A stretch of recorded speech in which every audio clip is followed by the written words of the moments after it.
কর্মী, আমি বিসমিল্লাহ বললে ওরা আলহামদুলিল্লাহ পড়ে ফেলে, আমি কুল আল্লাহ বললে তারপর কি শেষ কি কুল হুয়াল্লাহু আহাদ আল্লাহু লাম ইয়ালিদ ওয়ালাম ইউলাদ ওয়ালাম ইয়াকুল লাহু কুফুওয়ান আহাদ। আমি কুল হুয়াল্লাহ বললে ওরা বলে কুল কুফুওয়ান আহাদ।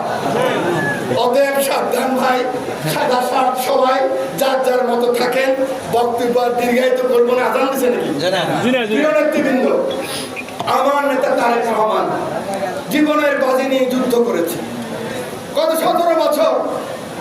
প্রতিদিন শেখ হাসিনা চেয়েছে ইন্টারপোল দিয়ে তাকে নিয়ে আসবে, এটা করে নাই, মাথা নত করে নাই।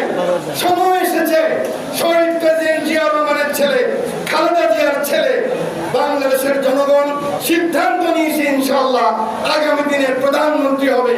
অতএব সেই লক্ষ্যে বিএনপির সমস্ত নেতাকর্মী, প্রান্তিক নেতাকর্মী, কোনো বিভেদ নাই, ছাত্র দল নাই, যুব দল নাই, স্বেচ্ছাসেবক দল নাই, তাঁতি দল নাই, ওলামা দল নাই, মৎস্যজীবী দল নাই, প্রজন্ম একাত্তর নাই, সকলে আমরা জিয়ার সৈনিক।